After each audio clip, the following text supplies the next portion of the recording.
کیا آپ جانتے ہیں پاکستان کے کون کون سے جرنیل، سیاستدان اور بیوروکریٹ بیرون ملک زندگی گزار رہے ہیں؟ پاکستان کے وہ کون سے وزیر اعظم گزرے ہیں جنہوں نے کرسی اقتدار چھوڑتے ہی امریکہ کا ٹکٹ کٹوایا اور وہیں کے شہری بن کے رہنے لگے؟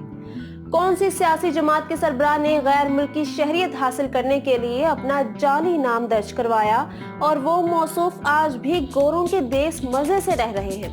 اور ہاں، ہماری فوج کے کون کون سے جنرلز ملک سے باہر لگژری لائف گزارتے نظر آتے ہیں؟ تو دوستو، آج کی ویڈیو میں ہم پاکستان کی اعلیٰ ترین عسکری و سیاسی شخصیات کے بارے میں جاننے والے ہیں جو پاکستان چھوڑ کے بیرون ملک سیٹلڈ ہے۔ سابق army chief general Raheel Sharif پچھلے 6 سالوں سے سعودی عرب کے شہر ریاض میں مقیم ہیں اور وہ اس وقت اسلامی ممالک کے فوجی اتحاد کے کمانڈر ان چیف کے طور پر اپنی خدمات دے رہے ہیں۔ یاد رہے کہ اسلامک نیٹو کہلائے جانے والے اس اتحاد میں سعودی عرب اور پاکستان سمیت عرب امارات، کویت، لبنان، مصر، ملیشیا، اردن، ترکی، قطر، عمان، افغانستان اور بنگلہ دیش سمیت کئی ممالک شامل ہیں۔ پاکستانی تاریخ کے سب سے زیادہ مقبول army chief general Raheel Sharif جب ریٹائرڈ ہو گئے تو سعودی عرب کی جانب سے اس خواہش کا اظہار کیا گیا کہ وہ Islamic military counter terrorism coalition کی سربراہی کرے۔ اس وقت پاکستان کے وفاقی وزیر دفاع خواجہ آصف نے بتایا تھا کہ جنرل ریٹائرڈ راحیل شریف کو مسلم ممالک کے فوجی اتحاد کی سربراہی میں سعودی عرب نے خصوصی دلچسپی ظاہر کی ہے، جس کے بعد بری فوج کے سابق سربراہ نے NOC جاری کرنے کی درخواست دی۔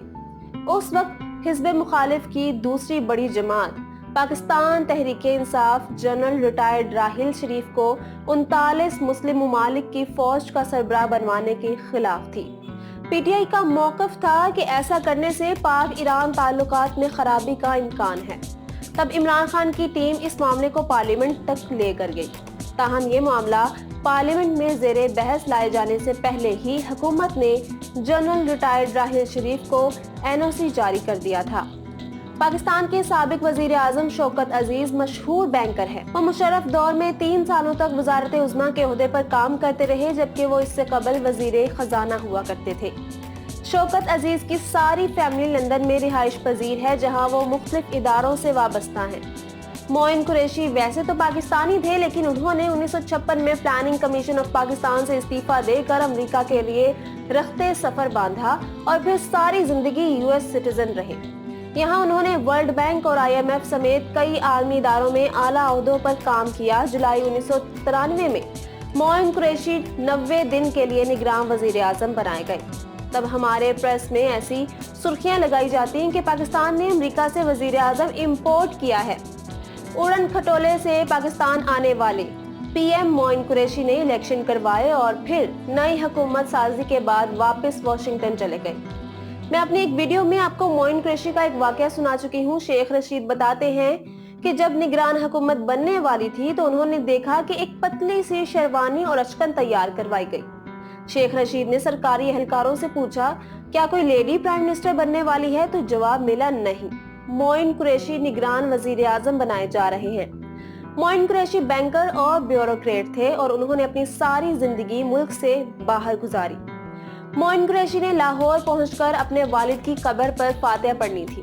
کسی بھی سرکاری آفیسر کو جب معین قریشی کے والد کی قبر نہ ملی تو شیخ رشید کی تجویز کے مطابق معین قریشی کے والد کے نام سے قبر کا کتبہ بنوا کر کسی بھی انجان قبر پر نصب کر دیا گیا۔ میانی صاحب قبرستان میں زبردست تیاریاں کی گئیں اور یوں ملک پاکستان کے نگران وزیر اعظم نے اپنے والد کی قبر پر فاتح خوانی کی۔ 6 سالوں تک افواج پاکستان کی کمان سنبھالنے والے جنرل اشفاق پرویز کیانی کے بارے میں کئی متنازع خبروں کا ایک جمعہ بازار ہمارے سوشل میڈیا پر لگا رہتا ہے۔ ایک برطانوی صحافی جیمز ڈی کرکٹن کی جانب سے یہ دعویٰ کرنے کی دیر تھی کہ سابق آرمی چیف اشفاق پرویز کیانی لاکھوں ڈالرز کے سوئس اکاؤنٹ ہولڈر ہیں، تو پاکستان میں فوج مخالف ٹولے نے ان کی جانب اپنی توپوں کے رخ موڑ دیے۔ غیر ملکی صحافی تو یہاں تک دعویٰ کر گئے تھے کہ جنرل اشفاق کیانی نے آسٹریلیا میں اپنا پرائیویٹ آئلینڈ یعنی جزیرہ خرید رکھا ہے اور ان کے بھائی کے اہل و عیال